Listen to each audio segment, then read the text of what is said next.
What's up, friends? Happy Dork Discourse. How's everybody doing? And this is a Night Owl Dork Discourse, so welcome to the Night Owl crew. If y'all are on the East Coast, which I know some of you are, I think I saw Charlie in the chat. It's a bit late for you guys. We do apologize. I wanted to start a little bit later this evening. Did you just notice that I stole your sweatshirt? Is that what you're like? I looked like you spilled something on yourself. No, I did not. It's not that late yet. No.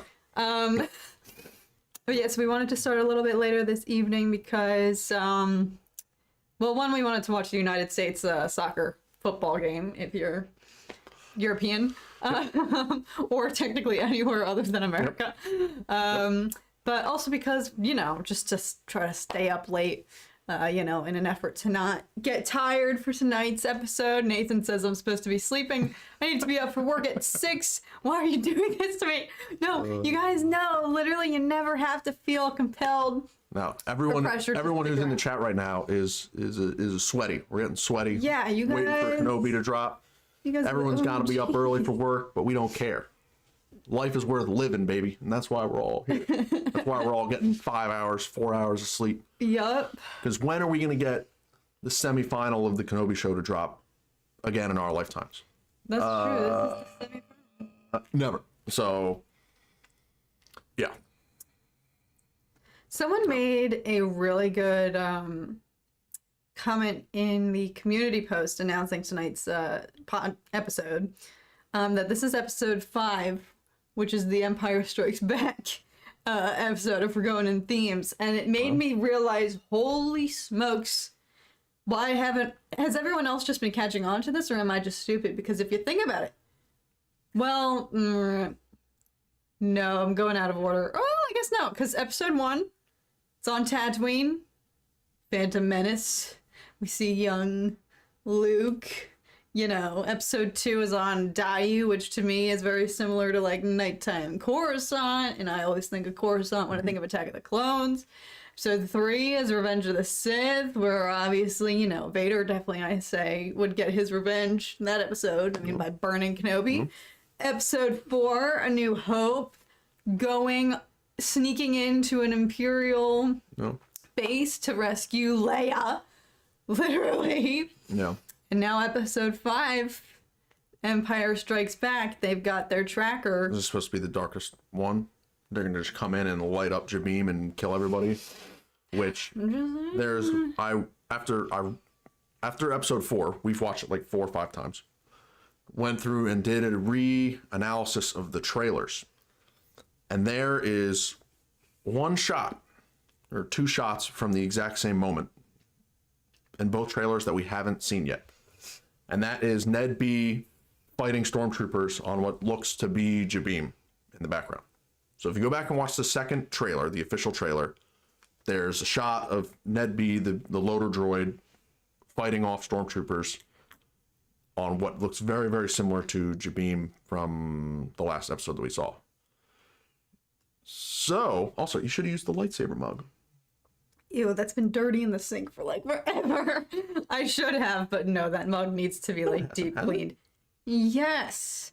All right, never mind. I'm not going to admit this on live television. You already did, so whatever, who cares? But yeah, so that's the one shot we haven't seen. So if it is going to be Empire Strikes Back, then it could be kind of like a Bespin type thing. You maybe make some parallels there, where if they're on Cloud City and then the Empire surprises them there, and then they have to make a fleeing escape. Except it'll be darker because Empire's going to kill everybody. They didn't kill anyone on Bespin. They're going to kill everyone on Jabeam. They're all going to be dead.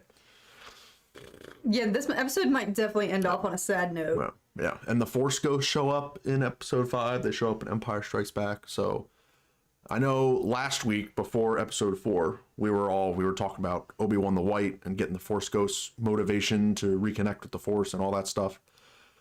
We got some of Obi-Wan the White. You know, in episode 4, he was going around swinging his saber again, connecting, you know, well more reconnected with the Force in episode 4.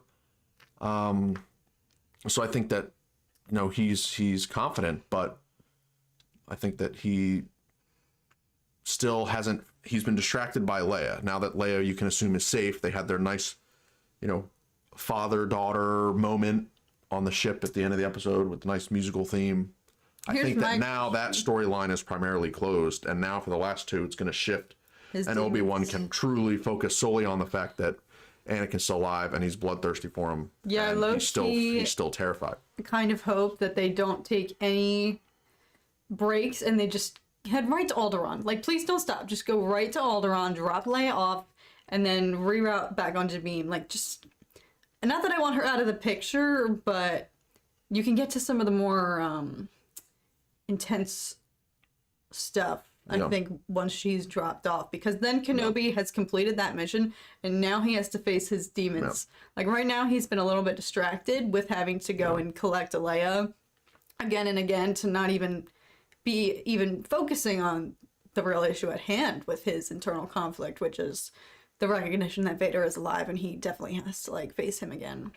Maybe Kenobi doesn't think he's going to have to see him again. I think Kenobi isn't planning for another fight. Vader definitely is, and maybe that's what this episode will highlight, because they obviously don't know they're being tracked. Yeah. I think things might actually go really bad tonight. Yeah. Yeah, I think so too. And I think if they go really bad, and then, I think then the Qui-Gon moment, the Force counseling moment, can really help, and then set the stage for the grand finale. I like Jason's comment, and I actually wanted to talk about this. Anyone heard about the whole Kenobi series being released in select theaters next week?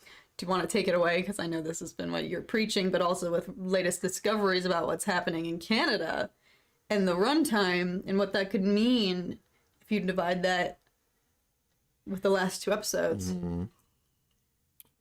So for everyone who's been joining us in these chats ever since we started this at the beginning of the year, I think the very first one of these was Kenobi related. Or no, well, the first Kenobi thing we did was a debate video. Yeah, that's what launched Dork Discourse. Yeah. We did the debate video like last fall sometime. That was that long ago. Even in that video, we were talking about how we feel like we're getting completely robbed that this is not on the big screen. That's more your argument. And, okay, fine. Catherine doesn't care. She'll take it in newspaper form. She'll read a comic about it. But I personally feel like we are getting robbed with these characters, with this storyline, that it is not on the big screen. And we've been preaching for like every single time that I've joined you on the channel talking about it. It has somehow come up in one way or another. Because you can't let it go. Because I can't. No, you're right. Everyone in the chat agrees. A lot of people in the chat are like, yeah, some people are saying, yeah, it's more convenient to watch on the couch and so on and so forth. So it's not everybody. But the majority of people are like, yeah, this story deserves to be on the biggest screen, the loudest surround sound, the biggest boosted bass that there is available. And so, yeah, Jason, that's a great point. Saw an article come out, and the posting on the website come out a few days ago, and that is really, really, really encouraging.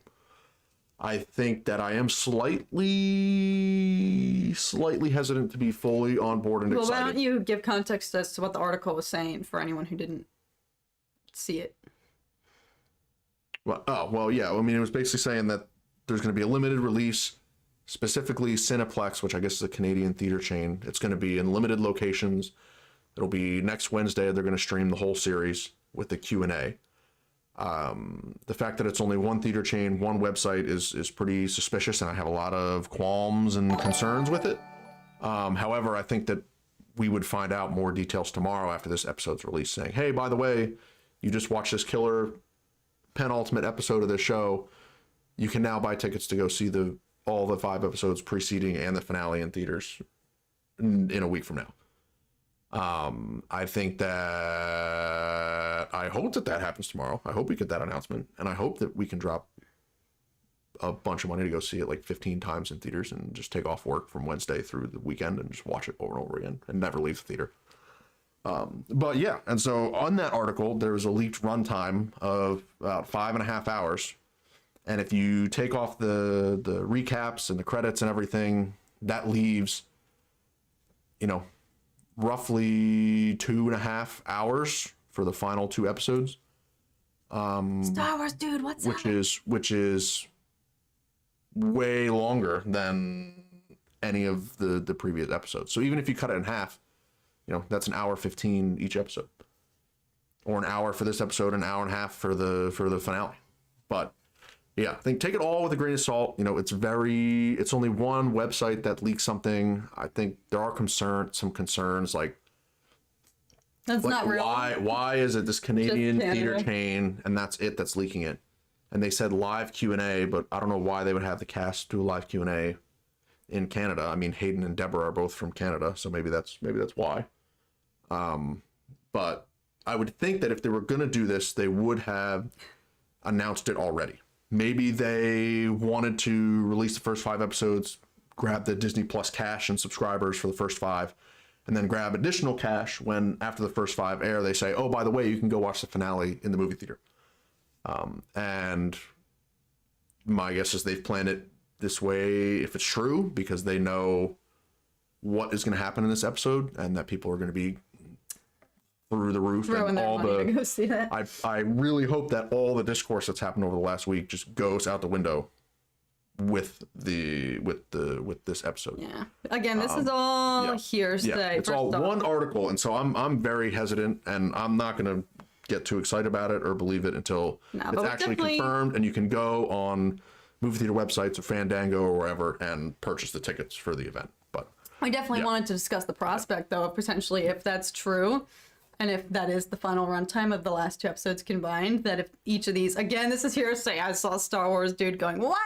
Hour-long episodes? Yeah. All... I can't guarantee, that is not a guarantee, and I will be so livid, because when I heard that news, I was like, things are looking up. This is going to be amazing. This is going to be epic. Everyone's going to be prematurely judging this show. Just wait. We're all in for it. We're all going to be regretting ever bad-mouthing anything about this show because we got hour-long finale episodes. Runtime means nothing. Boba finale was over an hour.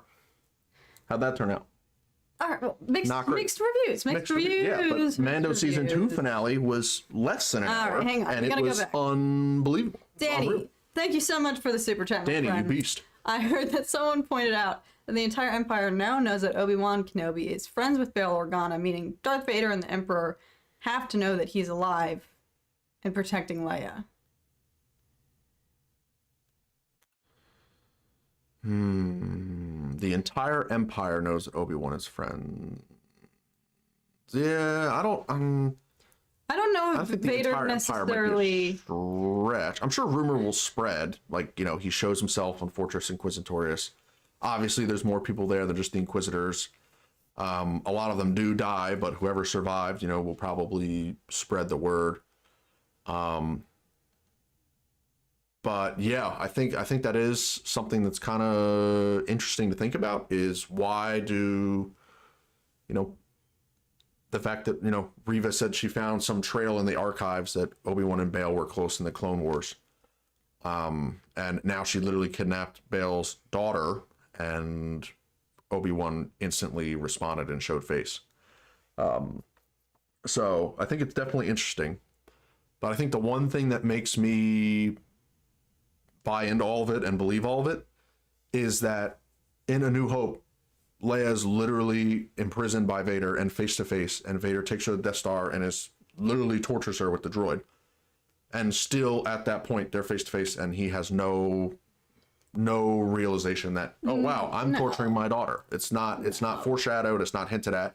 It's totally just, this is the Princess of Alderaan, and nothing else. And even their interaction, it's like she knows dang well who he is. He knows who she is. It's almost insinuated that they've butted heads previously. Not that they've been in each other's presence before, but I very much interpret that they are aware of each other and have been dealing with each other for a long time, and she's not afraid of him. So I feel like there's a sense of familiarity there, not on the father-daughter relationship, but enough that they've interacted enough that he wouldn't have picked up on anything at that point. So I'm not really that freaked out by that as much. Yeah, and Star Wars, dude, that's another good point. Like, Kenobi has to fake his death. I think there's like the couple lines of dialogue in the original trilogy or A New Hope, you're right, like from Grand Moff Tarkin and everyone else, like you do kind of believe that everyone thinks that he's dead. No, that's that's what I've been saying. That's the only like believable way I feel like he's gonna get off of their radar, because no matter what, they're gonna be on his tail unless he fakes his death. But that also leads me to question, how is that going to tie in with? I mean, maybe he doesn't necessarily fake it in. Yeah, but because I think Vader knows that he's still alive. Then you insinuates, don't shake your hands. I'm adding to your point. I didn't even say anything. You did. I wanted to add to your point before you totally switched topics, which you were going to. No. But yeah, Vader, like I haven't felt his presence since. Like it's very up in the air and insinuates that he knows that he might not be dead, while everybody else seems to think that he's dead. But that's all I had to say. So go ahead. I was gonna say, I don't know if he necessarily fakes his death in the altercation that has yet to ensue with Vader, their next showdown. Because Vader still has to be able to say, last time I left you, when I left you, I was but the learner. I feel like that, if they're sticking true to canon and they want that line to still be viable and appropriate, I feel like that dictates how this next fight is going to end. Like, Kenobi might smoke Vader a little bit, but Vader's still gonna have to leave at some point. And then perhaps Kenobi fakes his death in regards to the Inquisitors. So they would report back to Vader that he's been eliminated or deceased, or they lost him or something, in order to just get them off his tail. That is going to be my biggest thing. Like, he has to get the Inquisitors off his back. Not like literally left him. I feel like that line makes sense if he's talking about when he left him, as in the light side. I like that interpretation, Star Wars dude. That's a good point. Does not have to be literal. That's how I headcanon it. I love the term headcanon. I think Obi-Wan could speak to Qui-Gon. Yes, I've seen a lot of dialogue about Qui-Gon in the chat. That needs to happen sooner or later. I hope it's this episode, or maybe pregame for the final battle that Kenobi and Vader are going to have, which I imagine might be the finale. You know, maybe Qui-Gon will give him a pep talk prior to that. My hope is dwindling, though, as time goes. Like, if we don't get it in this episode, if we don't get something from Qui-Gon, which we might not, because I think Kenobi and Tala, they all think they're in the clear right now. I think something drastically bad has to happen. Like, Tom is predicting, like, maybe, you know, the Empire strikes back and they infiltrate Jameem and they completely take out and wipe out the path, that whole organization. Something really hopeless has to happen, and then I think Qui-Gon is going to... So I won't be surprised if we don't get Qui-Gon in this episode, but my hope of it will be severely dwindled, and it'll just be like, we got one episode left. It's gotta happen. No, if they were not going to include him, they would not have had Obi-Wan saying Qui-Gon's name in the first 3 episodes of the show. If they had no intention of doing it, they would have just not mentioned him one time.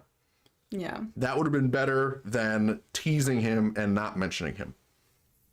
If they teased him in 3 episodes and then not mention him, not that's loop just him highway in, robbery. That's just cruel. Yeah, and the recap, this 5-6 minute prequel recap in the beginning of episode 1 ends with the last line that's spoken is Yoda saying, you know, training I have for you. How and to Qui-Gon. commune with him, And I will teach you. Yeah, and so if they had no intention of bringing him into the show, they would have not made any of those references. They're setting up a big payoff. Yeah. I hope you're right. Absolutely. Factual. I hope you're right, Star Wars dude. Absolutely. I hope that you are right. I want to believe. I do. Like, I will be severely offended, not even just upset, offended if they just completely bait Qui-Gon like that. Yeah. But no, I have hope. But if it doesn't happen in this episode, then I'll be anxious going into the finale, praying that it happens there. I also want to see more helmetless Hayden Christensen. Like, I'm hoping that we get a little bit more of a deep dive into Vader this episode. Dr. J, thank you so much. We need a Vader versus Maul encounter, because those two haven't met yet. Also a Quinlan Voss series. I think a Quinlan boss, honestly, I feel like they're setting up a really cool, like, I feel like this whole network and the path is like a really interesting avenue that they could further explore, because Tala mentioned there are Jedi that go through there. Not that every Star Wars project has to have a Jedi involved, but people love the Jedi, so it would be cool, especially during this extremely, you know, high stakes time period for them where they do have to be on the run. And also we've seen like some pretty cool characters come out of it. Like Tala, the main, I don't know if she's their leader per se, but she seems to be an important figure in the path. She is proof that they are capable of writing an amazing female character without even trying. Like she's so effortlessly, like, just cool. I freaking love her.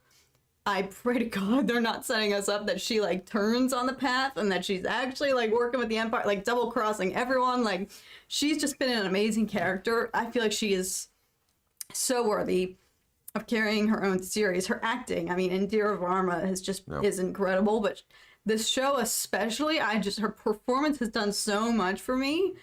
Like, I get chills every time we watch episode 3 when they're watching Vader come through the town, and you can just tell from her reaction, like, she freaking knows who he is, and she's incredibly fearful of him. Like, I'd say she's a very brave character, but when she sees Vader and she's literally running with Ben, like, come on, let's go. Yeah. That gives me chills every single time. Her performance and just that episode alone, like, is incredible. So Tala is so great. Agreed. Yeah, like, I would love to see a whole show about her journey working for the Empire and then how she ended up working for the Path. Like, she's just a great character. Zach, thank you so much. It's good to see you. Hey guys, hope you guys are doing well. Can't wait for tonight. Happy to be here. Is it like super? It's like very early morning.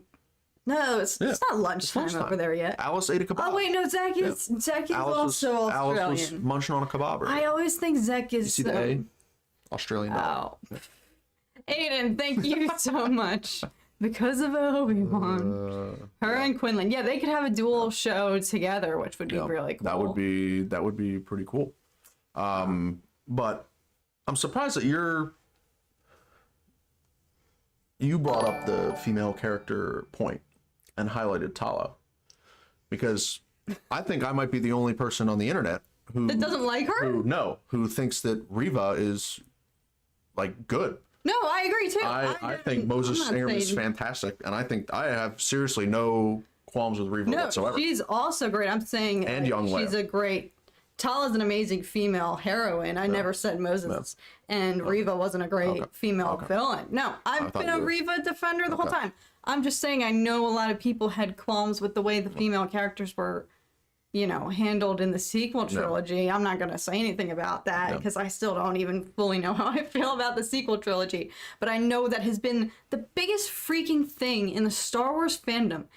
Notice anytime someone complains about a character, notice it's the female characters. And I'm not trying to make a generalization, but if you go online and look at the critiques of Kenobi, it's people critiquing Reva. It's people critiquing little Leia, saying that they're not right for the show, saying that they're bringing the show down. Like, God, like, that's... I'm trying not to blow up about this and make generalizations. Please don't blow up. It's supposed to be positive. No, I thought you were trying to dodge the question and get around it and be Tala's great because everyone thinks the other ones suck. No, I am saying, like, anytime people have complaints about characters and character writing, it is always the female characters. Jar Jar is a male. All right. Not always, because I know people complain about, like, Finn. People complain about his story, Poe turn into a clown. But I'm just saying, if you look at the backlash that Rey has gotten, the backlash that Rose Tico has gotten, the backlash that Admiral Holdo has gotten, every new female character, with the exception of Janna, who I thought was amazing, in the sequel trilogy, Maz! Okay, Maz is an alien. A female alien. But Maz in The Force Awakens was fine.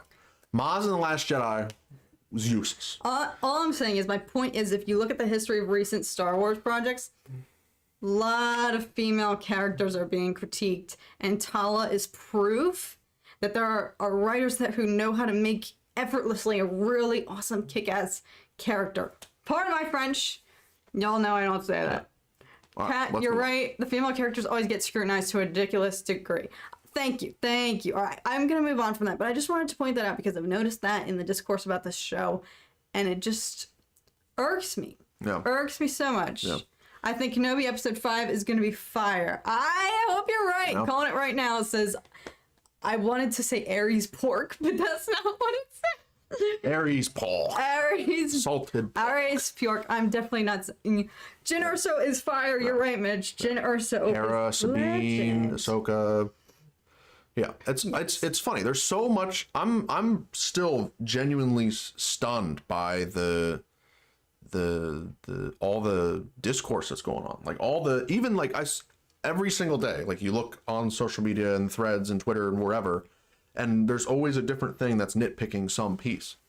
But like, I have to be completely honest, like every nitpick, like there's always a fantastic counter argument from a story perspective that makes it, you know, in my head, that makes it make sense. You know, like I seriously have been able to think about, oh, from a story perspective, that makes sense. You know, I think one thing from the last episode that really stuck out when I was watching it is when you know, it's the shot of Leia in the chair and the two stormtroopers, and then it goes black, and then everyone's calling it baseball bat lightsaber because Kenobi's just kind of whacking them and not like cutting all the way through them. Yeah. But everyone in the comments, like people are like, yeah, it's ridiculous. Like it's a Fallen Order saber. It doesn't cut through anything. But people are like, well, why would he slice up the stormtroopers right in front of Leia when clearly they have no problem being gruesome on this show with snapping kid's neck and cutting the body of the stormtrooper hat, the stormtrooper in half through the lasers. Like clearly they're too afraid to be gruesome, which is why they didn't have Obi-Wan slicing straight through the stormtroopers and chopping them up. Like clearly it was a story driven reason why it was a baseball bat saber, and he was just trying to disable them, not butcher them in front of Leia. Like, so that makes total sense to me. But yeah, the general opinion from everything that I've seen is that, oh, it's just poor writing, poor story, poor production, where it's just a baseball bat saber. Which, when you look at it, it does look like a baseball bat because he literally takes a check swing and hits the stormtrooper in the breastplate, and then it comes off. So it does look like he's just taking a check swing, but he's just trying to. It seems like he's just straight up trying to you know, disable them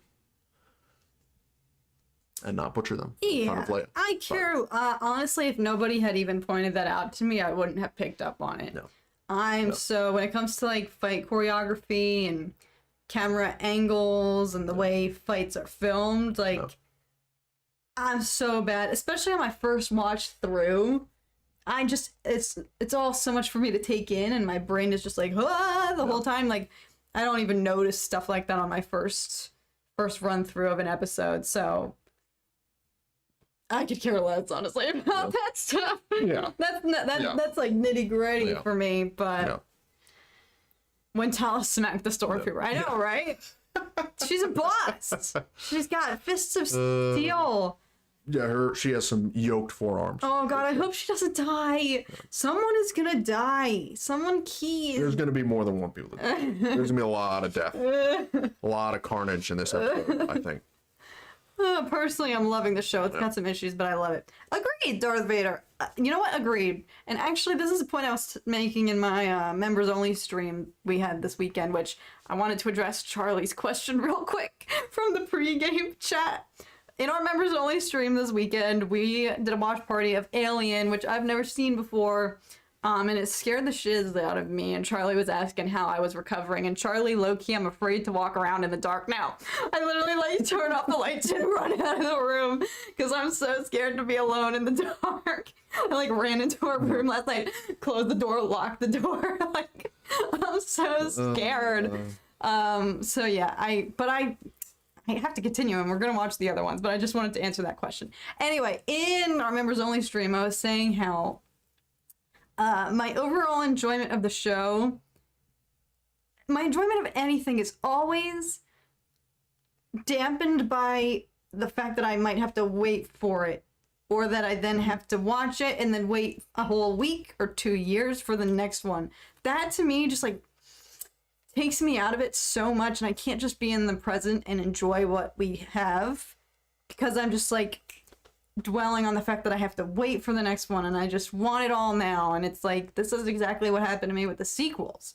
It's like last time we binged all 3 of them pretty consecutively, I felt really a lot better about them as a whole piece of art, as a whole trilogy. Yeah. Versus when you're waiting 2 years, like, that's a long time to dwell on things and be, like, angry about the stuff that you didn't like and just be angry that you're waiting. Like, I really feel like Disney should have... Let me know what y'all think. Like, I feel like this could have gone so much better in terms of the fandom and in terms of preventing the nitpicking and some of the negative discourse that's been surrounding this show. They just dropped it all at once, the way it's meant to be. Yeah, well, it's the same with Mandalorian because everyone nitpicks throughout the season, but then like season 2 finale drops and It all saves of a sudden everything. the show is the legendary. greatest piece of Star Wars we've gotten since Revenge of the Sith. Exactly. And so that's ultimately what happens this next 2 weeks. But in this case, at least it's the same writers, the same director the whole way through.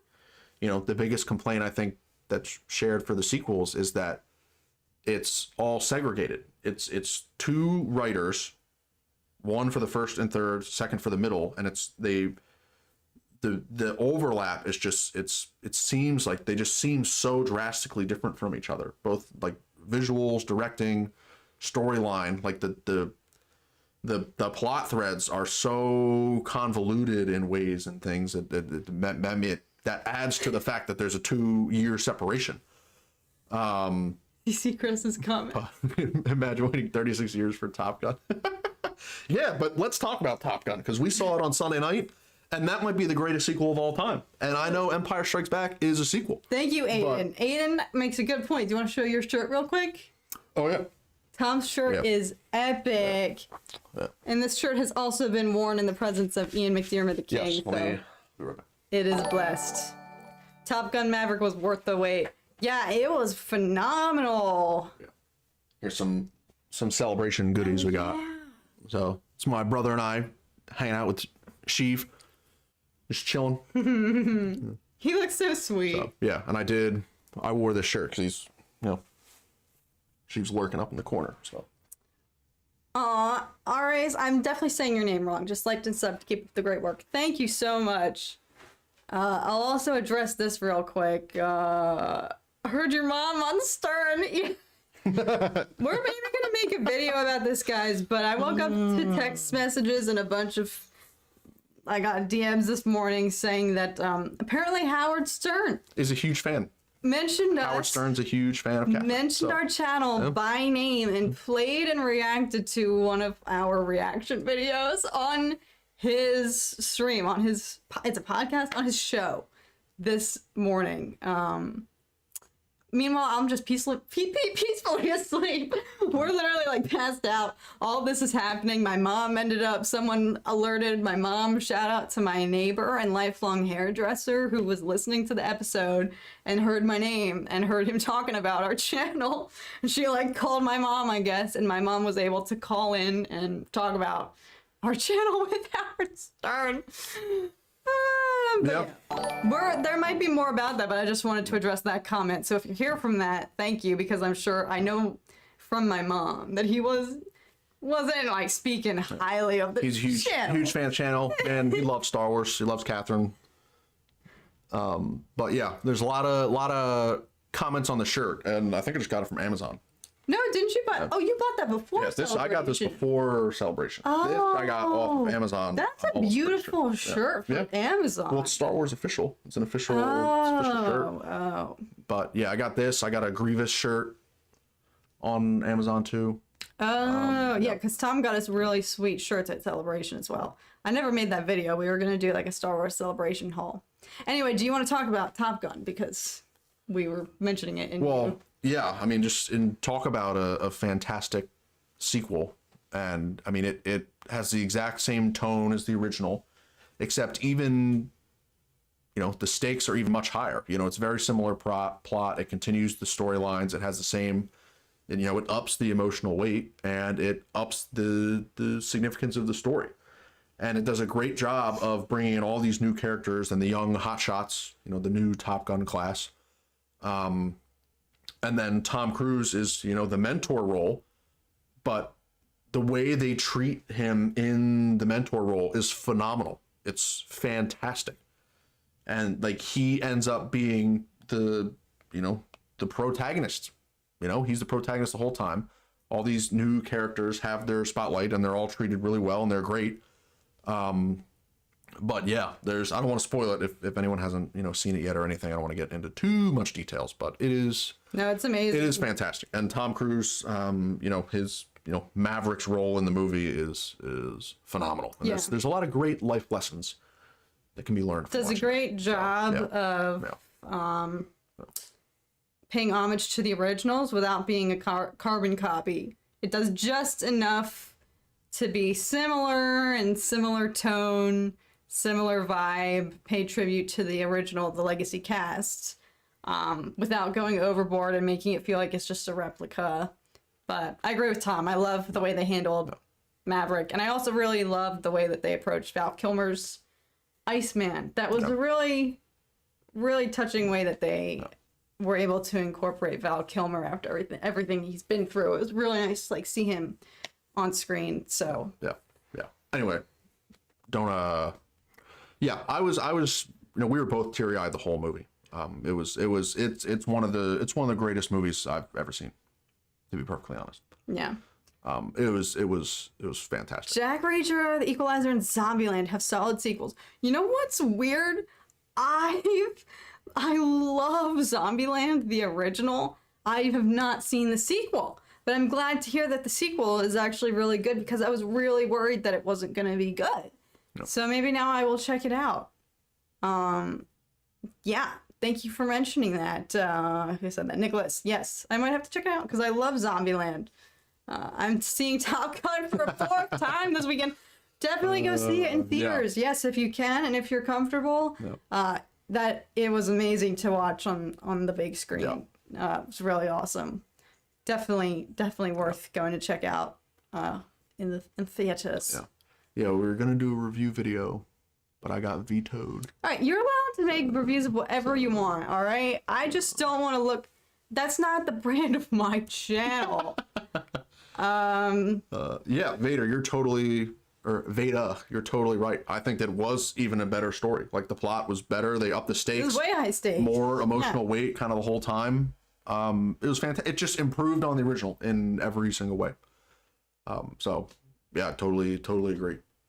Which, you know, immediately afterwards, you and I were instantly making, you know, Star Wars comparisons and saying, okay, if Top Gun, if people have waited 36 years for this sequel and they blew it out of the water with crazy expectations, like 36 years of brewing for expectations.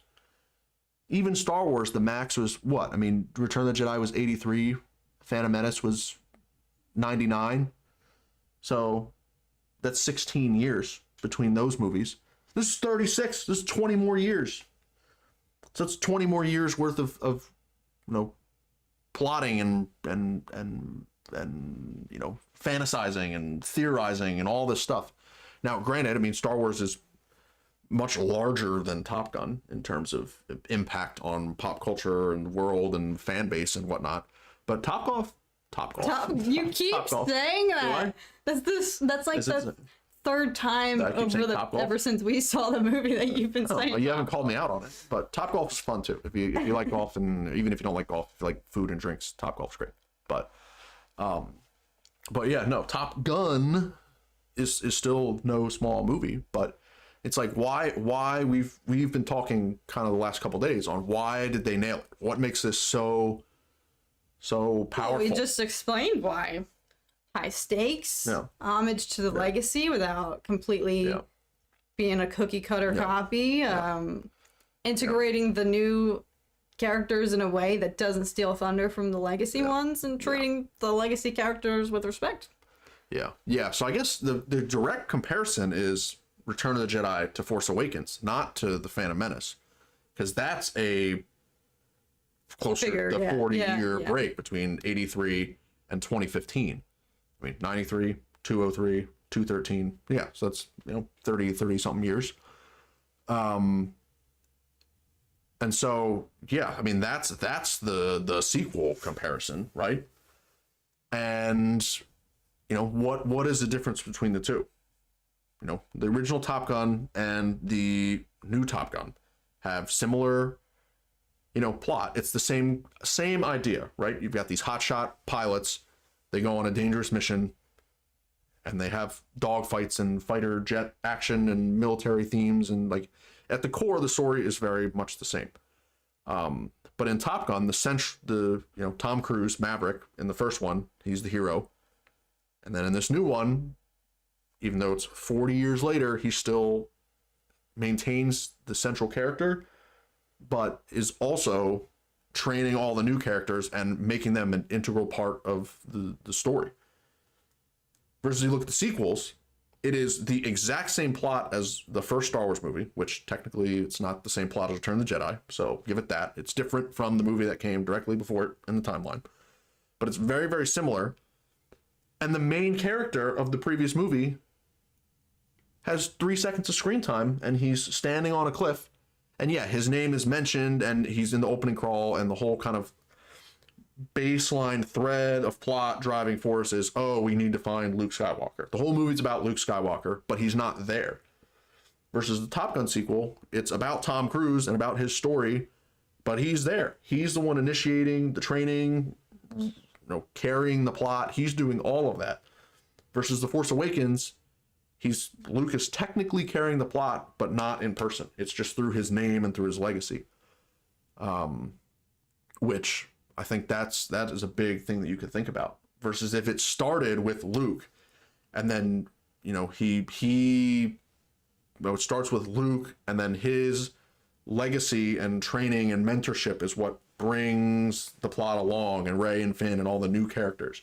Like if they learn under him directly, and like I don't want to spoil it because I know everyone hasn't seen Top Gun, but there's one scene, where he's doing the mentoring and it's not going well, and then he makes a comeback to teach a lesson, and it's one of my favorite movie moments of all time. Like the way they treated it is so good. I was goosebumped everywhere. I was like, movie is this man is gonna kill it.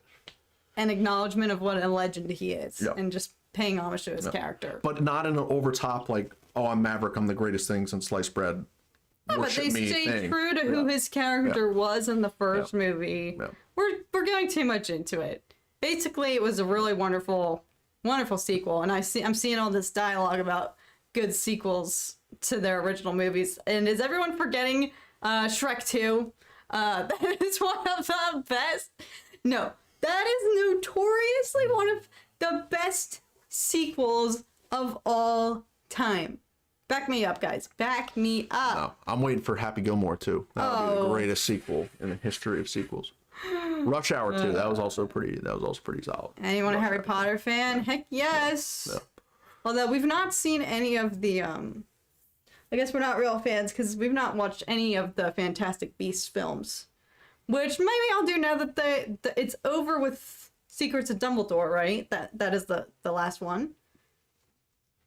I don't even know what the order is. Fantastic Beasts and Where to Find Them. Something, Fantastic Beasts, The Crimes of Grindelwald, then Fantastic Beasts. Fantastic Beasts? Fantastic Beasts. Run around. Secrets of Dumbledore, right? Oh, Dark Knight, also really great. Yep, that's true. And you might win. I think you win with that. I don't know. Top Gun Maverick is pretty good. Baseball sequel. It's pretty good. Sean, you've never seen any Shrek movies?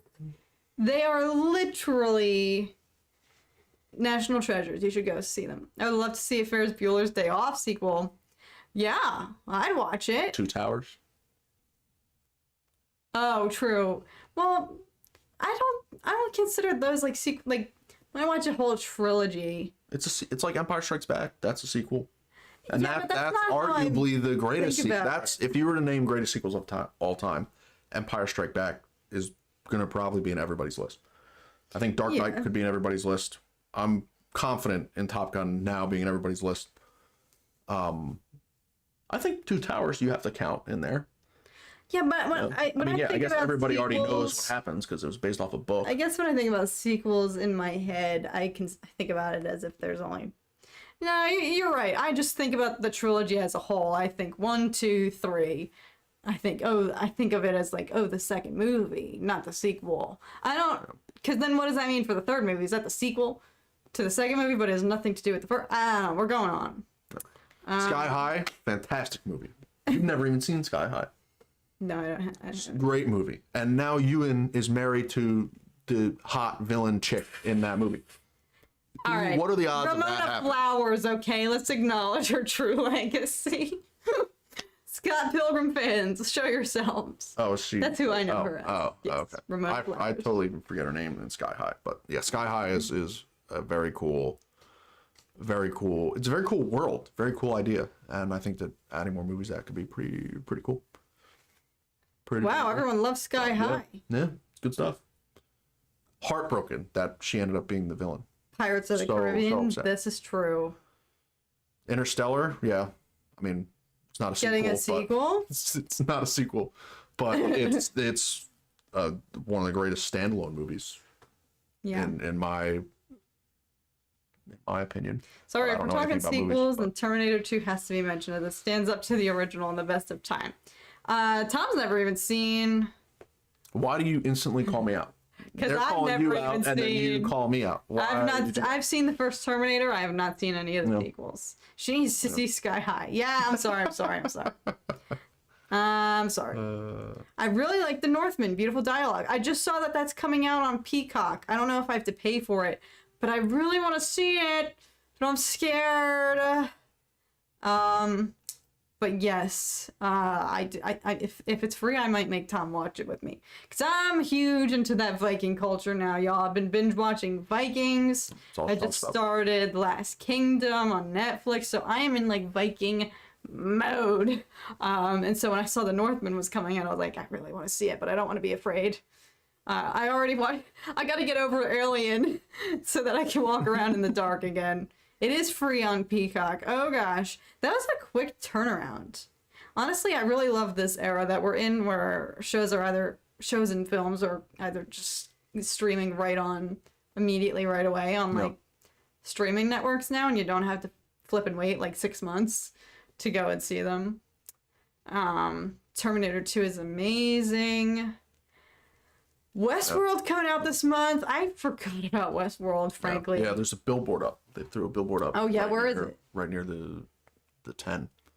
Oh, okay. In Culver City. Yo, it's been a hot minute since the prior season of Westworld. I'm going to need a refresher. Who knows? I know Tessa Thompson got burned alive, which is pretty cool. Pulling the Anakin at the end of the That's right. episode. So that was pretty cool, but... Yes, Vikings is awesome. It is. I'm only on season 4. Nobody spoil anything. Nobody say anything. But I'm loving it. Are they dropping all of Westworld at once? I'm still on season 1. Oh, Nicholas, ignore what I said. No, it'll probably be. I think they drop them once a week since it's on HBO. Your reaction to Bilbo being an android was priceless. I knew something was fishy with him. What it do, mildews? I like that. I like that line. Avatar: The Last Airbender? Yeah, that's the are we greatest talking show of all the show time. or the movie? The movie is the greatest movie of all time. Stop. The show is second to the movie. The movie's so much better than the show. The movie's so much better than the show. Don't joke like that. The show is a penny, and the movie is a $100 bill. Oh god. No. Oh, we're talking Avatar too. I'm getting all the Avatars mixed up. Yes. No, Avatar: The Last Airbender. Yes, but then other people are saying Avatar too. I haven't even seen it yet, people. Yeah, but talk about highly anticipated. Yeah, that's true. That's been a long time very true. coming. Yeah. That has been in the works for a long... I honestly still don't even believe that it's happening. Because for so long, every other year, I feel like they were like, we're finally getting Avatar 2 coming later this year, and it just wouldn't happen. So yeah, I'm definitely looking forward to that. That was another movie that I was like, honestly, one of my favorite movie theater experiences up against like the Star Wars movies. Like seeing Avatar in theaters was like a huge deal at the time. I remember. Did you see it in theaters? No. Did you see it in 3D? The proper way? Forget. That was like 20 years ago. Oh God, don't say that. Maybe 18, Don't 17 years say ago. that. I don't know when it came out. It's Morbin time. Still haven't seen Morbius. I read that as if it's turbo time from Jingle All the Way. Anybody know that movie with Arnold? And Jake Lloyd. Yeah, Jake Lloyd plays Arnold's son. Somebody please tell me you get that reference.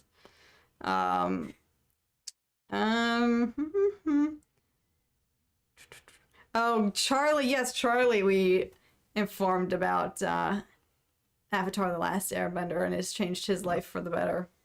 Yeah. Cat, you will watch, Sky. I'm sorry, guys. Yeah. Shane, that's a great point. Let's bring it back to Kenobi. Put those F's in the chat for Wade. Oh goodness. Talk about a saga hero.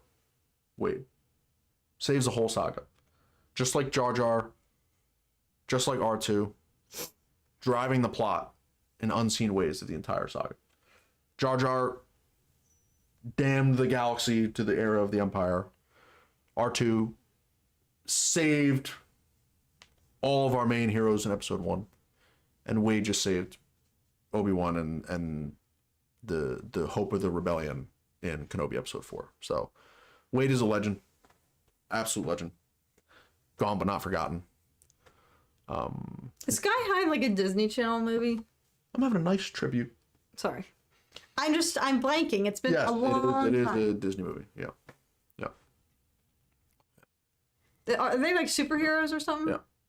Yeah. Every kid has like different powers. It's a superhero high school, literally in the sky.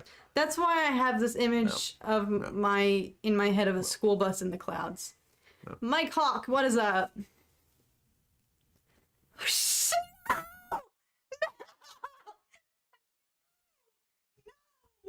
Oh my God.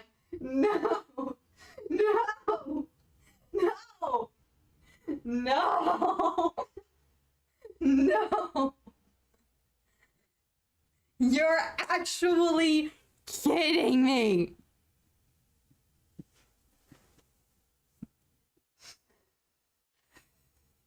Asking for attention. I freaking delivered it. Now I'm paying the price. Maybe nobody noticed. Nope, they did. Never mind.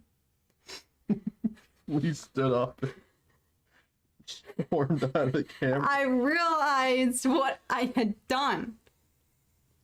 That it was too late. God. Get out of here, Mike. I'm so happy that's happened. Get out. Get out. And don't come back.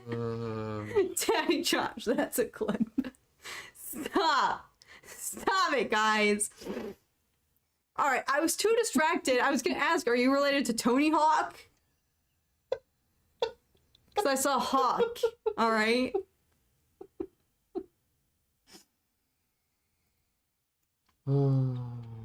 Mike, This will be a day long remembered. Mike, you ruined our night. Man, it's not ruined. It's not ruined. We're good.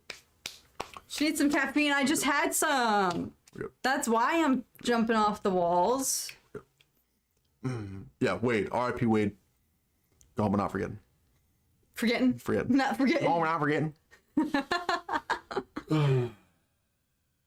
Anyway, so seems like the majority of the chat is excited for the episode. I need to get you. I need to dry my eyes. Cat's Gollum right now. Leave now and never come back. You know it. This will go down in the history books. Thanks, Thomas. Alright, no more death sticks for either of you. Guys, this is what happens in our Night Owl streams. My throat. Mike is the hero this chat needs, just not the one it deserves. A good one, Aden. I'm sorry I threw you, baby. You tossed Grogu? Oh yeah, you weren't looking. I was like, no! And then I stormed off the trail. Give Grogu with the Gronk spike. Anyway, so it seems like the majority of the chat is very, very excited for the episode tonight. Oh yeah, high hopes. I think that we are all super pumped. I think that there is a lot of promise that's going to happen in this episode. I think personally, there's no shot that the duel happens in this episode. I think the duel has to happen in the finale. I think it makes sense if they met in 3. They have the final face-off in 6. So I think to make the most meaning out of the fight, I think Kenobi will have to be as powerful as he possibly can going into the final fight. And so I think that for that to happen, we have to have the Qui-Gon enlightening conversation Tonight or tomorrow or next week? Before the showdown, which I would think tonight would be, let's get as much emotional nostalgia, flashback weight into these characters, into the storyline. Let's all inject it into everybody's veins, into their eyeballs in episode 5. And so they have a week to think about it and a week to fester on it before the showdown happens next week. Ooh, Chris's point. It could happen tonight. The last episode could be a wrap up like GOAT seasons used to be. I hope not. Oh, I'm kind of could be. See, Game of Thrones finales were so mind-bendingly, and you also knew there was another season coming, except for season 8. I don't know if I would want that format for this because I'm just banking on the fact that the finale needs to be like a mini movie. Yeah. Yeah, I don't think there's a chance. I don't really know if it happens tonight. But I think that they're gonna go. I don't think it's gonna be an hour of straight flashbacks. But I think that I think it's clickbait that they're gonna have their final duel on Jabeam. I feel like that they're gonna go back to Jabeam. They're gonna get surprised and ambushed, and then they're gonna flee. And then Obi-Wan's gonna say, Vader's just gonna keep hunting all these other people. He's gonna keep destroying other people's lives unless I go and face him and end him or try and turn him back myself. And so I think that it's gonna take all these other lives being impacted and Vader bringing death to all these other people and the Empire bringing death to all these other people for Kenobi to be like, okay, I have to step up. I got to snap out of it. I got to be General Kenobi that I once was, and I have to go either turn him back or kill him for good. And then he's going to seek Vader out in the finale. And there is that concept art, and there was a lot of lava in the concept art of Vader, of Kenobi in more of a white robe looking outfit fighting off with Vader. So I think it could make sense for Obi-Wan to go knocking on Vader's front door and bring the conflict to him. And it would just be a one-way trip in Kenobi's mind to be like, I'm going to go there and I'm going to turn him, I'm going to kill him, or I'm going to die. Because otherwise Vader and the Empire are just going to keep tormenting the galaxy. And right now, I have to go end it. And I think that turn of heart could come from conversation with Qui-Gon. Maybe Yoda gets involved. Like if Yoda says he has training for him, does that just mean, oh, here's the manual, a Force Ghost go raid on Tatooine, and I'm not going to talk to you ever again until the original trilogy? No. I think that Yoda has to be in the conversation somehow. But yeah, so I think the turn of heart could happen at the end of this episode. I hope this is like... I think it could set up whatever the final conflict's going to be in the final episode. That could be the ending shot of the episode. Like imagine you get the conversation with Qui-Gon and Yoda. You get it starts off with the terrorization and the death on Jabeam, and then it ends with Obi-Wan stern-faced with the mission end goal in mind, saying, I'm going to go fight Vader. I'm either dying, he's turning, or he's dead. And Yeah, and it could be a perfect setup that we would just salivate over for a week until knocking on Vader's door. Yeah. That's so funny, Sean. No, my hope for tonight's, I hope this is the Vader episode of the show. Like, they've been using him very sparingly, which I understand and I appreciate, because it's either like use Vader right or don't use him at all. So keep him sprinkled in, keep up the mystique around him. But I've just, if we don't see more of Hayden specifically, it's not even Vader that I want to see as much as Hayden. Like, I've thought this show is going to be amazing opportunities for Vader in his chamber. Like, even just one scene. Doesn't even have to be him talking, like, just with his helmet off. Just thinking, pondering. No. Even just that. Like, I just want more Hayden Christensen. I don't think there's a shot that they don't take the opportunity to give us a cracked Vader helmet face to face with Obi-Wan. Like, if we thought that Anakin talking through Vader's mask with Ahsoka and Rebels was powerful, like, imagine what it's going to be if Obi-Wan cracks his helmet and then you hear Hayden's voice coming through the helmet. Because even hearing Matt Lanter's voice come through the helmet was something to get teary-eyed and goosebumps that's one of the most amazing scenes in Star Wars. Yeah, it absolutely is. And I don't think there's a shot that they pass up the opportunity to do that in this show. I think it's a given. Maybe it's not the same way. Like, maybe Obi-Wan doesn't crack his helmet. Maybe his helmet cracks from debris, or his helmet falls off or something. Maybe it damages and Vader just takes off his own helmet and says, I don't need to breathe, and then keeps fighting Obi-Wan and using the Force to hold his breath, and he's just like, screw this helmet. He'll literally rip his own armor off just so he can keep fighting Kenobi. Like, that could be one way that they improve on the scene in Rebels, or make him twist it a little bit. If it appears on my screen, I'm a cry. Yeah, that's what I've been waiting for. And frankly, they've been baiting us with him. Like, and I've been saying, I'm like, I'm sure he would come back. But there has to be, like, I highly doubt he would have come back for just that one scene that we have already seen. And the shots of him in the back to tank. Frankly, those don't even look like Hayden, though.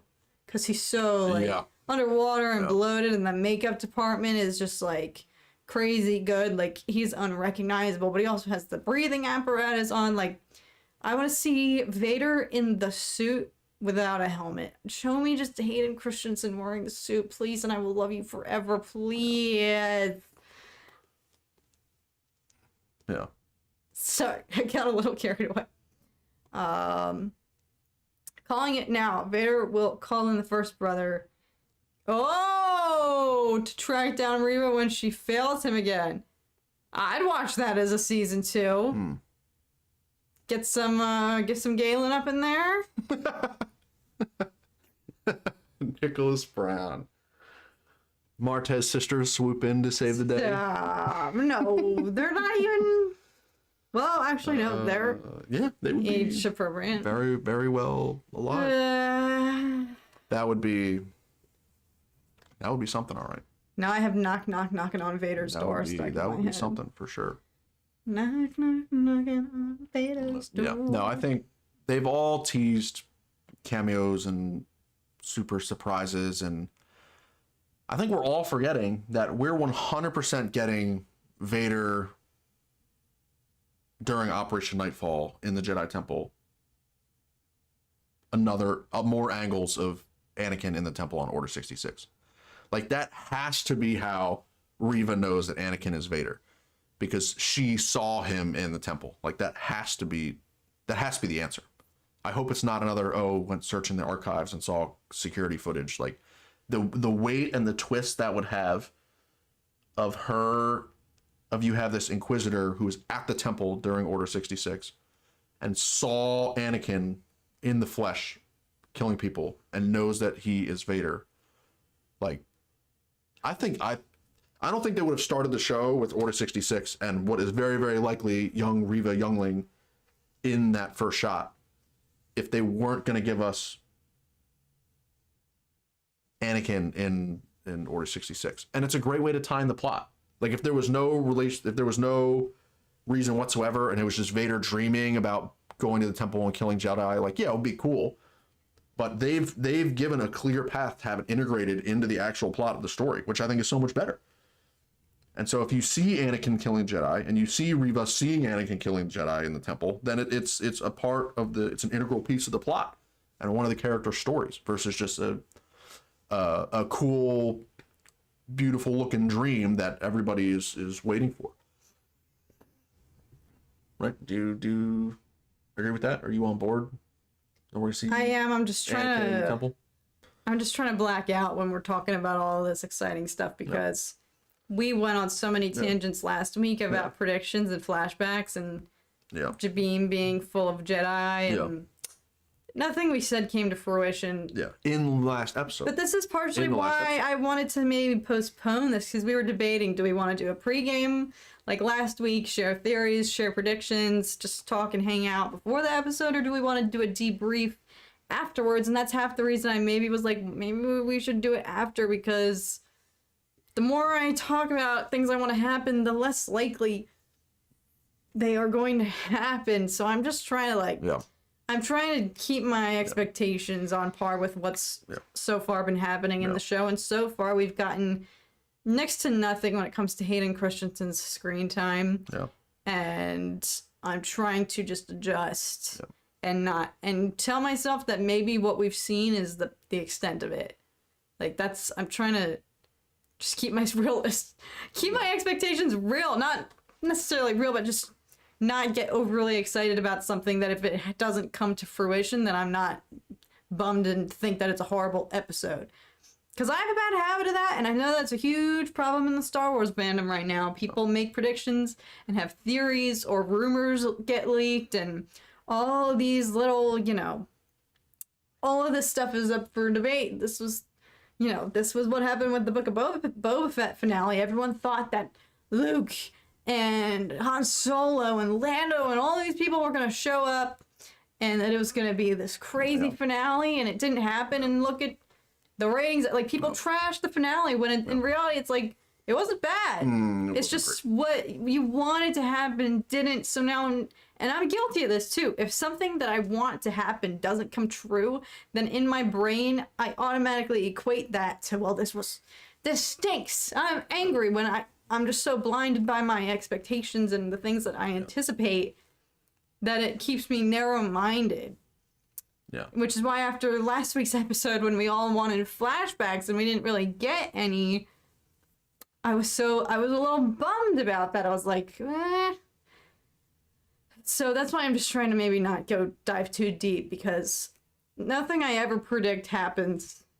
So that's why I'm trying to just not. I'm trying to just... Yeah, but I do think a lot of the Boba predictions were just out of pocket, and it would have been totally left field. Like, yeah, we were all, well, mainly me and other people in the chat, were justifying, like, oh, Mace Windu coming back would make sense. Oh my god, I forgot about that. But, like, yeah, that would have been completely way out of left field and wouldn't have been set up or foreshadowed in any way other than the first episode where young Boba's holding his father's head. But in Obi-Wan's case, they have these threads set up. They've already shown us Order 66. They've shown us what is likely the Inquisitor that is now Vader's right-hand woman and knows that Vader is Anakin. They've set that storyline up where it would make total sense and would have been foreshadowed perfectly to see Anakin raiding the temple. They've teased Qui-Gon. Obi-Wan's trying to talk to Qui-Gon. Yoda, the recap ends with Yoda saying that he's going to train Obi-Wan how to talk to Qui-Gon. It makes perfect sense that Qui-Gon shows up and helps guide Obi-Wan through this difficult time. What's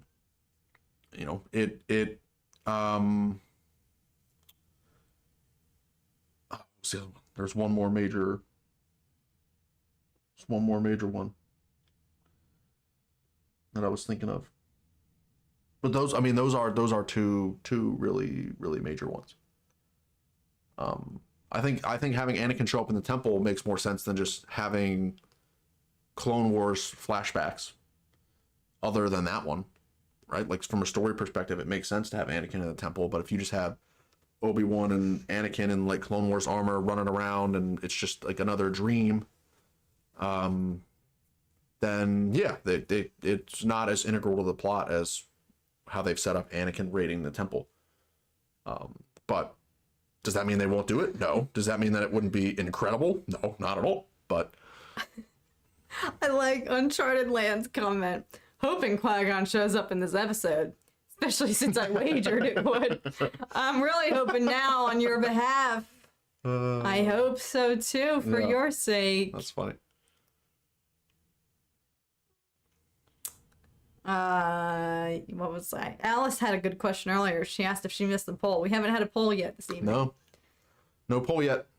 Is there one that you want to conduct? Still thinking. Last week we had a couple, and the one was pretty good. Do we think we're going to see Qui-Gon in the flesh? That's true. Or do you want to see Qui-Gon in the flesh, even though they would have to come up with a canon explanation for why we're seeing him in the flesh? But with one line, they could do it, and I think it's worth, and I think the majority of the chat agreed that it's worth having Liam Neeson in the flesh versus just his voice. So that was a good poll last week. I thought that was really, really good. Time to get into poll position. Yeah. But for this week, I don't know. I don't know. Anyone in the chat have a good poll? Do you have a good poll? You got anything good? Will this episode be an hour long? I swear, if we log into Disney Plus and the runtime says like 38 minutes or something like that. I would rather be 38 minutes and fantastic than Book of Boba finale and over an hour long. I'll take the shorter content if it is just punishingly good and you're just sitting there like shaking the whole time because it's so incredible. Rather than like Book of Boba finale, you were like, is this thing over yet? They've been running around Mos Espa for 30 minutes shooting or jogging around Mos Espa for 30 minutes, occasionally shooting at the shield thinking it was eventually going to go away. And you're like, when's this going to end? You're a bit harsh. I don't think I am. I really don't think I am. I don't think I am. The best part of the Boba finale was when Fennec went and killed everybody in Mos Eisley. Oh, that's sweet. Well, also the Capt Bane duel was a really nice touch. It's okay. No comment. No, I don't really. Will Andor be the best Star Wars Disney Plus show? I think that's a good poll. Well, Darth Vader... No. I'm not going to keep reading that. You know what, Mike? I'm about to limit your... Let's do it. There we go. All right. I didn't have the bravery to do it, so Tom did it for me. One of the things I love about Stranger Things Season 4 is how long the episodes are, and they don't feel long at all because they can breathe. Yeah, I've not watched Stranger Things, but that usually seems like these Netflix series usually have, I feel like 45-minute plus episodes are like the norm now. Can we be honest that the Darth Vader in Rogue One tops this Vader, I feel? Interesting. I don't know. Wow, y'all could have told me to get Mike out of here sooner. I almost fell for another trap. But, R.I.P. Mike. It was funny while it lasted. I don't know. Darth Vader in Rogue One. Here's my thing. I feel like they're tipping on a slippery slope right now with the way Vader interacts with the Inquisitors. Because he has used intimidation, but not as much as I wanted him to. That's still coming off of the fact that he, like, force choke threatened Reva in the previous episode. Yeah. However, that left me with a little bit of a salty taste in my mouth. Because I think Reva thinks that she's smarter than Vader. And I would like to believe that nobody is smarter than Vader. Also, the fact that he's entrusting all of them with this task and hasn't been as hands-on. Like, I want him to just kind of step in and be like, I'm going to show you how this is freaking done. This is so important to me. Yeah. There was a very interesting moment. And again, this goes to like the Vader just helmet acting. When, who is it? The fifth brother?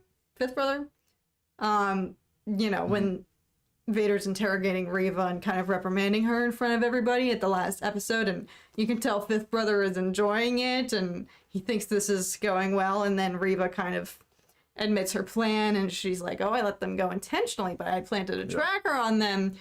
And Vader kind of is interested in this, and fifth brother tries to be like, they almost destroyed our whole base. And Reva says, Kenobi is the only thing that matters. And Vader's head just snaps right over to her. Like, immediately. Like, it's a super quick, like, did you really just say what I'm thinking? Like, kind of like that. It was almost a look of like, oh, you think this matters to you? Kind of like that's how I interpreted it. And I also am just kind of like, don't steal Vader's thunder here. Like, this is his. Nobody is more obsessed with killing Kenobi than Vader. And I feel like in that just brief exchange of the quick helmet shift, dead eyes on Reva, like, and then the line after, I think he's like, don't mess this up again. Like, you better be right. I felt like there was a lot of subtext there that is suggesting like Vader's onto her, and he, with that like just quick turn of his head, is saying like, don't even try to think that this means more to you than to me, because this is my life's freaking work right here. And so I hope we get to see him exercise that, because nobody is more obsessed with this than he is. Like, this is I want him to step in and show that. And also, I just want him to prove nobody's smarter than he is. Like, don't try to freaking use me for power. Like, that's what Reva's got coming. Like, she thinks she can do all this stuff behind Vader's back, trying to take credit for stuff, like, trying to, like, work her way up to being his right hand. But I feel like I get the sense that she thinks she can outsmart Vader and try to, like, people please him. Yeah. Vader's going to stab her straight in the back. She's going to use her like Trilla. Trilla's going to do the dirty work, bring Cal to her, or bring Cal to Vader, bring the holocron to him, and then he's going to kill. And he's going to take credit. That's exactly what I think he's doing. I think he knows that Reva is aggressive, and he knows that Reva wants Kenobi, but he wants him more. And he's not going to let Reva take Kenobi. He's not going to let Reva kill Kenobi. He's not going to let Reva take away his prized possession, because Vader wants to torture Kenobi himself. So yeah, he's going to use Reva to help track him down and find his location and do all this stuff. But then as soon as he's in Vader's grasp, and if Reva tries to step in the way, then she's dead. She's out of here. See ya. Are there really only 2 episodes left? Unfortunately, sadly. Now, it's unconfirmed whether there's going to be a season 2. I hope not. Not that depends. It all depends on how this season ends. No, they've marketed this as 1 season. Deborah said herself, the whole original intent was that this is a 1 6-episode limited thing. But and you there's don't no more. Think. But yeah, they saw the success and they were like, ooh, let's tweak the ending and then create a second season No, to but get more you money. don't think like maybe they were in the writer's room and they were like, so we're going into this as 1 story, 1 season. But, you know, this is Disney we're talking about. Like, if there's a money grab, like, if they see something that is worth, you know, is garnering fan attention, I feel like they will seize the opportunity. So I can't imagine they would be in the writer's room and have it so finite and not keep it open-ended for the just in case. Like, I don't know. I wouldn't want them to do that at the sake of the story. Like, I would not want them to leave it open-ended and jeopardize what could be a really great ending. I'd rather them go into it with the intent of it being finished and done, knowing that it's going to be a conclusive, you know, good closure. But Nicholas, I honestly 100% think that Cal will show up. At least I really hope so. Granted, it might be hard with only 2 episodes left. I won't say no, but I agree. I feel like clock is ticking. It could have been better to introduce Cal from much, much earlier. I don't know. I feel like Reva's gonna fight Kenobi and lose. This is when she's gonna surrender and admit she was one of the younglings at the Jedi Temple from Order 66. Vader will then see this and murder Reva. Interesting. Yeah, she definitely wants to try to get her hands on Kenobi as well. Yeah. At least that's what we think. We'll see. Oh, I'm feeling tired. Snap out. So I got an hour. Yeah, this is the crux of, like, I want the episode to be like an hour long, but at the same time, when I logged on last week and saw that it was only like 39 minutes, I was like, all right, it's not gonna be a late night. I was like, trade-offs. No, there's 2 more nights in your life where you're gonna be staying up in the middle of night to watch an Obi-Wan Vader show. One of those nights is tonight. So get some more tea. And wake up. Because we got 2 more nights in our lives for this to happen. Drink some coffee. No. I know. Let's go. Any coffee beans still open? No, and this is also, you know, for those of us on the West Coast, we have it easier than you guys on the East Coast. No, but here's the thing. You get to just go to sleep after. I got to start editing. Yeah, and then I sleep like 4 hours, and then I gotta go to work.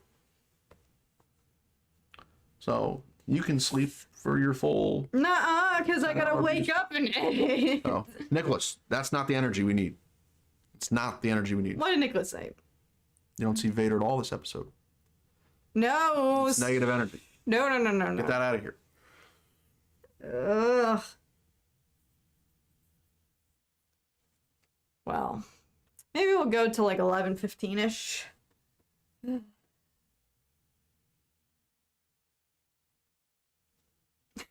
of a poll. Think of a poll. How long until Catherine falls asleep? No.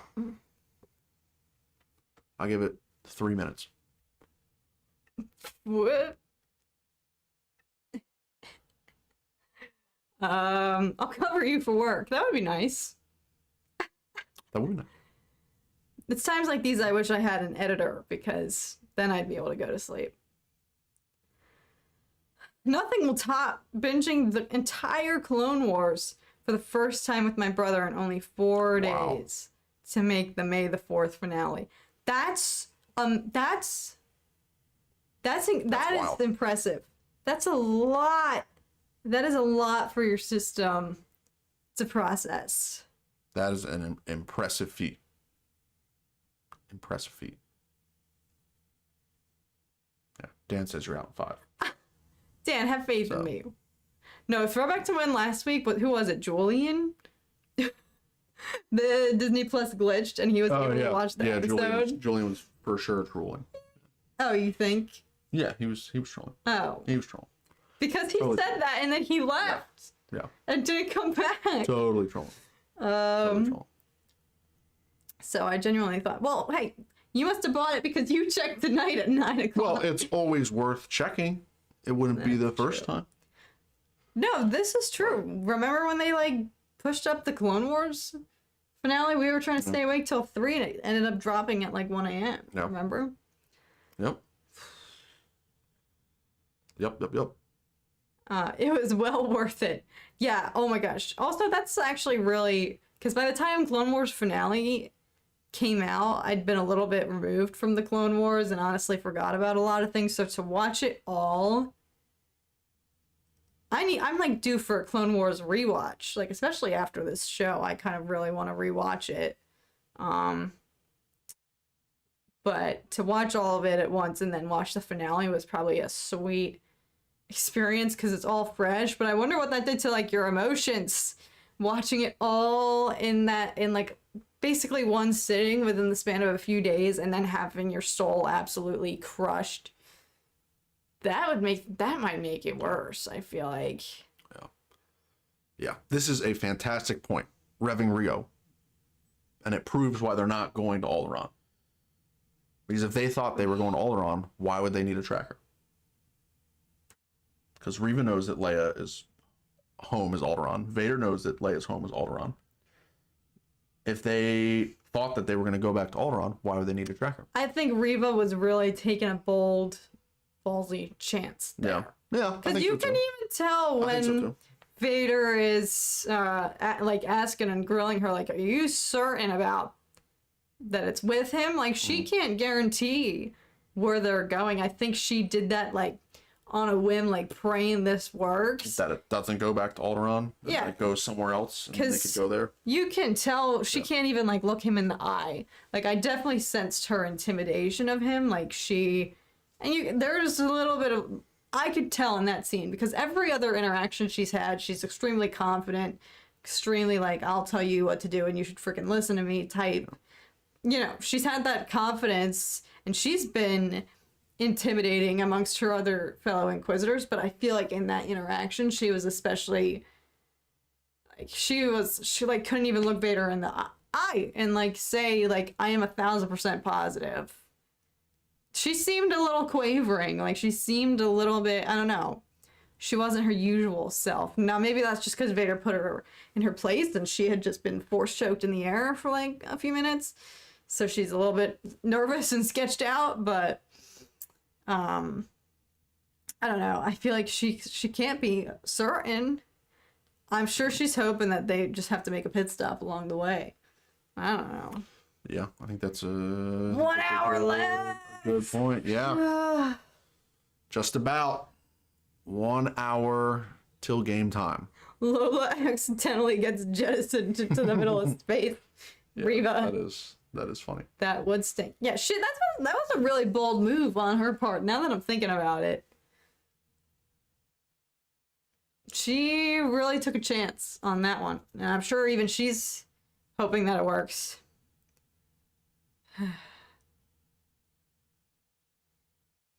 Yeah. Well, do we want to keep going for another 15 or so, and then we can...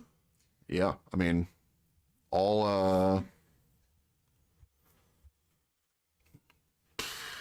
we're gonna do is sit here until the episode. Well, I gotta redo the whole room. I gotta get reset up and... Oh yeah, I guess we gotta shift it, but that won't take very long. Won't take very long. Yeah, we can. When is the episode? We gotta think of a good poll before we drop. Yeah, T-minus 1 hour till the episode. Yeah.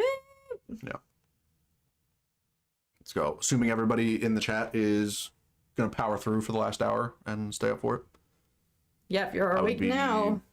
I would assume that that's what everybody's doing. Would be my guess. But thank you, Charlie. Plot twist: Mace Windu jumps in for revenge. That is an interesting thread. That's actually something I want to talk about, and we have not touched on it yet. We have not had our daily dose of Mace Windu fix. Take it away. Take it away. So Captain's going to go to sleep while I talk about Mace Windu again. But I didn't bring it up. Uncharted brought it up. And it's a fantastic point. In episode 4, when Obi-Wan says it's a tomb and you see Terra Sinube and he starts seeing all the other Jedi, I guarantee every single person in this chat and every single person watching the episode was thinking, like, oh, who's going to be the big name Jedi that they show in the tomb? And the majority of you had to have been thinking Mace Windu, because you see all the other masters, like, actually die in Order 66. But the main one that we don't see, and we know their body would be easily recoverable by the Empire if he was actually dead, would be Mace Windu. They would just go down, take the elevator down to the base of the Senate office building, walk out to the street, scrape him off with the dump truck, and then take him out to Nur and preserve his body in the tomb. But, like, the fact that that would have been the mega massive emotional hit of, oh my, here's Mace Windu's body. confirmed dead. And it would have put a lot of people in their place because a lot of us still believe that he's alive. Yeah, but the fact that they didn't, like, that would have been the no-brainer choice. If Lucasfilm was 100% set on Mace Windu being dead, that would have been the number one most impactful no-brainer choice to throw him in the tomb. But it wasn't there. Nowhere to be found in the tomb. Nowhere. Well, because I'm sure even they're still trying to figure out. Yeah. I'm sure they're very aware that there is a divide in the fandom that Mace Windu could or could not be at large still. So I'm sure they wouldn't want to be so conclusive about it. Yeah, but it's the same thing with Obi-Wan and Vader fighting, right? You needed to be swayed. You need to be convinced that seeing Obi-Wan and Vader fight was not going to ruin the original trilogy. It was just going to enhance it. And that it's worth them taking a risk so that we can see it, rather than being too afraid to take the risk and us not getting to see those two meet again, right? It's the same with Mace Windu, right? Like, yeah, people think, oh, he's dead, he got tossed out the window, there's no reason for him to come back, you know, all these different things. But, like, they could make it work where seeing him come back and seeing him return and Samuel L. Jackson return would be awesome. And they could do it in a way that's way more realistic than Maul coming back. I mean, Maul was in a dumpster planet with spider legs for 10 freaking years, and he's alive and well and ruling the crime underworld at the time of the Empire.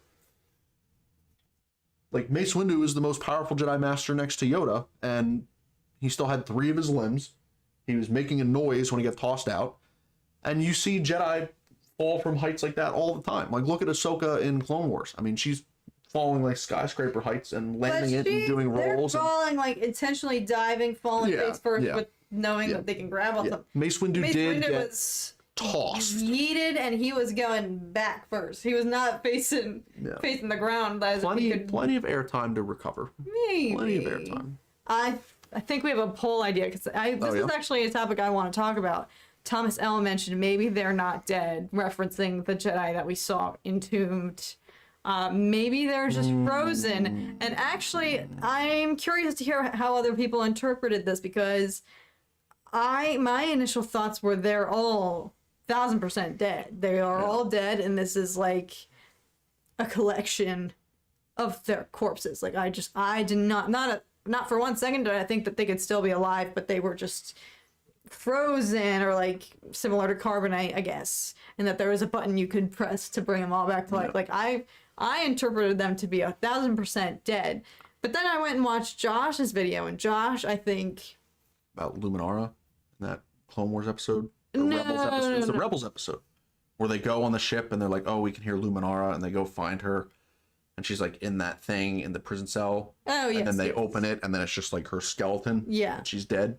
No, I think I feel like it could be something like that. I watched a different video where he was just reviewing the episode, and he mentioned, like, why couldn't Kenobi have found the button, or found whatever it could have been, a switch to defrost all of them and free them. And so that had me thinking, are some people thinking they're alive? So that could be an interesting call. Are those Jedi? Although I feel like, I don't know. What did people think? My first thought was that they were there for Uncle Palp's cloning. Yes, Alice, I agree. It was very similar to what we saw in Mandalorian, and also some of the stuff that we've seen in Bad Batch. Like, they're really playing around with all this cloning stuff, but it reminded me of Mandalorian Season 2, Episode 5. Is that the one where he goes back to Navarro and they go to that abandoned Imperial base? And that's a great point.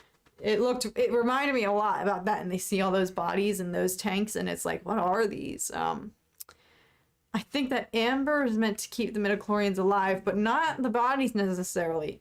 So the Empire can figure out how to clone Force-sensitive bodies for Palpatine.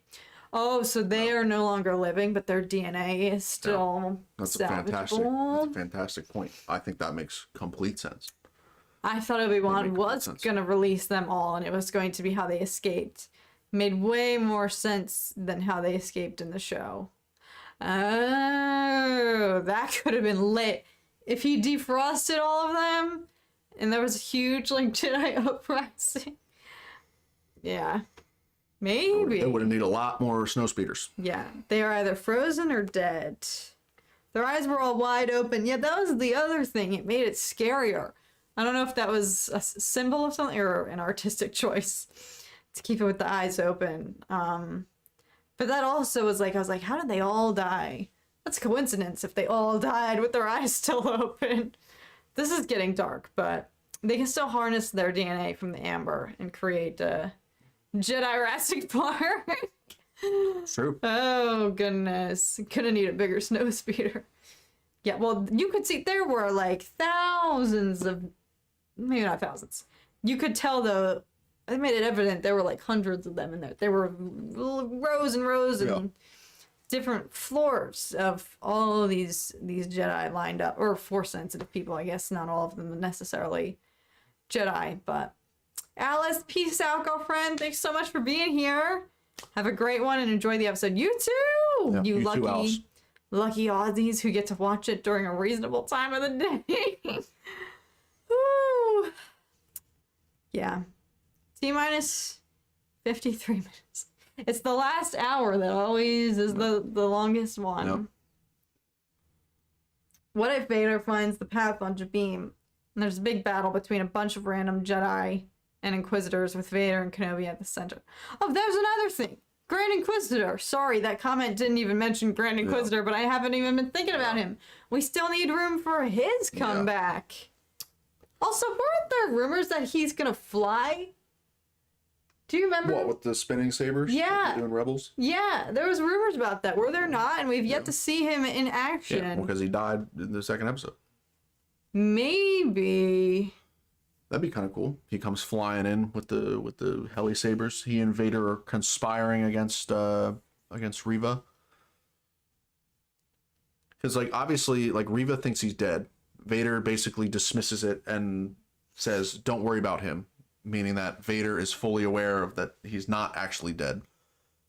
And that there's some kind of conspiring going on against Reva, which I think could be an interesting twist.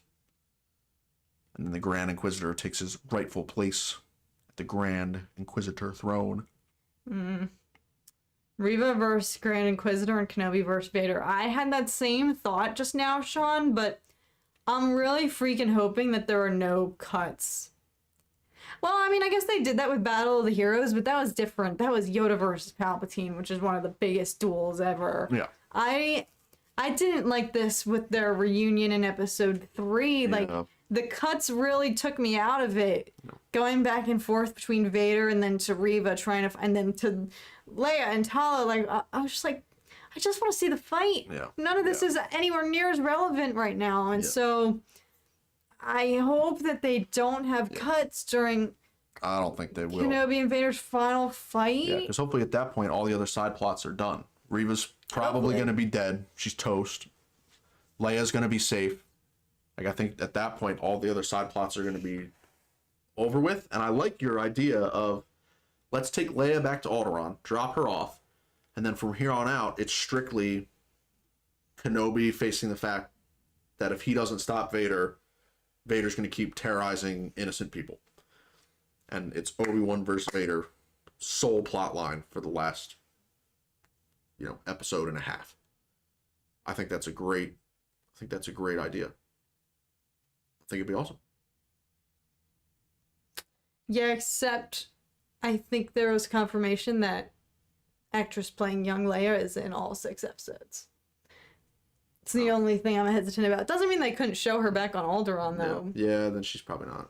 Which makes sense, because if you think about the tracker, like, yeah, if Leia goes back to Alderaan, then Lola goes back to Alderaan, and then we know that we're getting stormtroopers on Jabim, or what looks very, very closely to Jabim, because of the one shot in the trailer we haven't seen yet of Ned B fighting off stormtroopers in what looks like their base on Jabim. So I think that they are going to take the tracker, trace them back to Jabim, and then Obi-Wan is going to have to, they're going to have to escape somehow, and the path is going to be destroyed. And then Obi-Wan's then going to realize, this is my fault. that all this work that people have been doing for a decade is gone. I have to snap out of it. Qui-Gon helped me snap out of it because I need to go end this once and for all. And I need to do what I couldn't do 10 years ago and kill my brother. But I have to do it now. I don't have a choice. And then maybe then Obi-Wan, they would take Leia back to Alderaan in the next episode in the beginning. And then at that point, it would be Obi-Wan solo riding on his way to confront Vader and show up on his doorstep himself. What do you think of that? That's pretty good. I'm just trying to get back into my mode of not predicting things. Oh, okay. All right, well, I don't know. Think of a poll. Come on. We're in the final hour here. Think of something. yeah. Get your poll fingers ready, folks. Poll position, as Sean would say.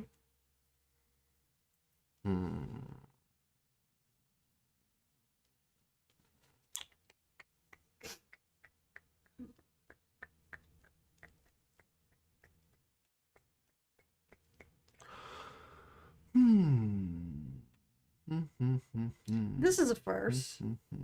I know, I'm kind of stumped. Normally, Tom is always able I'm kind of stumped. to think of a poll. I'm kind of stumped. Okay, I think I got one. All right.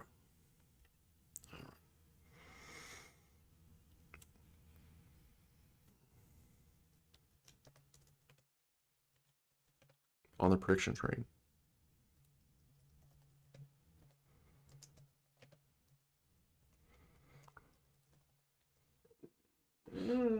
Vader. All right, community. Curious, very curious on Death this or taxes? People haven't forgot about that, huh? one. Yeah. Has Padme repaid her Oh my god. debts?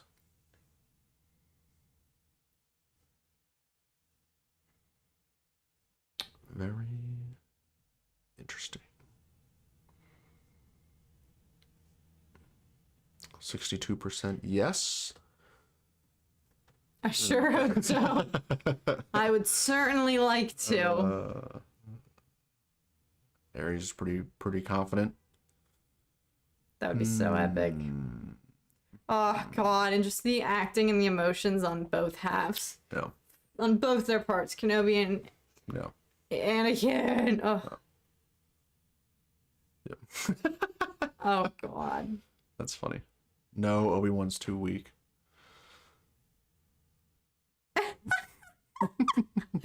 It seems in your anger you killed Padme with taxes. Anyone who wasn't here last week definitely has no idea what we're talking about. I mean, and that's the only way they can include Hayden after all the hype of him being in it and him not getting much screen time. I agree, Ethan. Yeah. Yes, Charlie, I absolutely showed Catherine the meme. Oh, yes, that was an amazing meme. Incredible. Literally within 30 seconds after we stopped streaming. Yeah, it was quick. TMoney sends a meme. It was quick. Incredible. It was impressive, very, impressively quick. Yeah, TMoney is fast asleep right now, but TMoney. Shout out TMoney. Legendary work. Legendary work, sir. Incredible. Let's see where we're at. 52. Wow, it's kind of split. For those who are saying no, do you want to see Damaged Vader and you just don't think it's going to happen? Or do you not want to see it at all and you hope it doesn't happen? Very curious. And if you don't want it to happen, would you think that it would be just copying Rebels and it would be a shortcut? Here's the thing, though. They've been taking lots of inspo. Like, last week's episode was extremely similar to Jedi Fallen Order. I feel like they're not afraid to beg, borrow, and steal a little bit. I guess maybe that would take away from how special that moment is with Ahsoka. Yeah, which is why, like, I think if Vader, like, if he's like can't breathe or something, he just like takes off his helmet. He just rips it off himself and is like, "I will fight you without my helmet." And he is trying to torment Obi-Wan and just rips this whole helmet off himself. And it's like, yeah, we know it's like suicide for him, but he doesn't care. And he's like, I'm going to end him so quick. Like if Obi-Wan really triggers him and he, for some reason, has to take his helmet off. And he was like, I'm so mad with you right now. You have triggered me to no end. I am willing to commit suicide right now and not breathe just so I can get closer to you and destroy you. Well, I think Vader's also so confident at this point that he knows that even without his helmet, he could still take Kenobi down. Yeah. And the mind games that would play with Kenobi. I mean, that would just be torturous for him. Yeah. That'd be epic. See, this is why I don't want to think about such things, because that's not going to happen. No. And I want it to. No, but there's other things that make sense to happen that we can get really excited about. But honestly, we don't know. No one predicted that Obi-Wan or Vader was going to take Obi-Wan and force drag him through some flames. No one thought that was going to happen.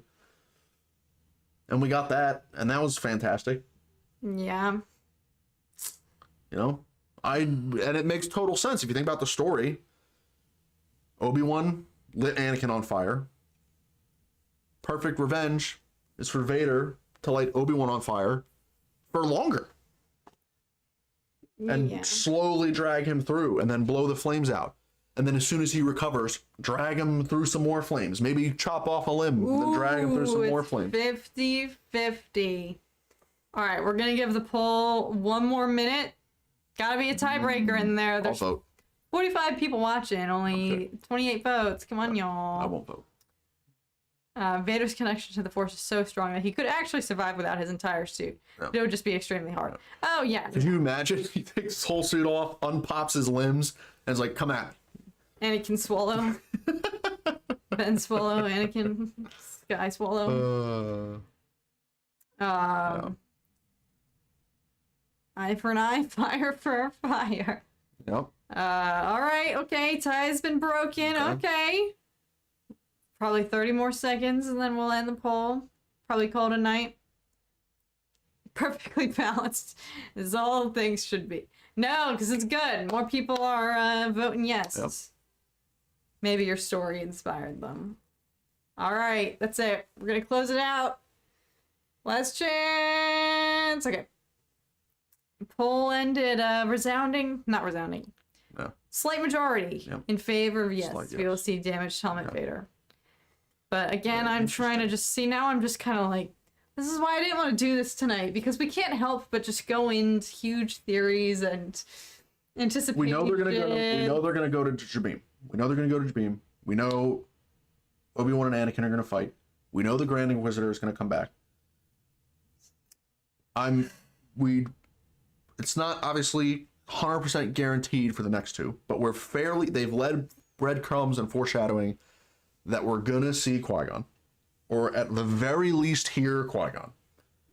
And they've also left breadcrumbs and foreshadowing that we're going to see Hayden in the flesh in the Jedi Temple during Order 66. And if we get all of those things, I'm good. That's fantastic. That's perfectly laid out. It's incredible. It's awesome. And that's not even, we haven't even begun to think about how like the final duel is going to go. We haven't even speculated on that at all. Well, and that's something I think we can only be surprised on. Save that for next week's episode. Yeah. But I think we're going to end it there, guys. We got T-minus 40 minutes. We'll let y'all go, regroup, get your snacks, get your setups ready to go. And I'm going to reiterate what Charlie just said. Just enjoy it. Oh. I hope everyone has a great time, great night watching, great day tomorrow, sleep deprived afterwards. Yep. Worth it.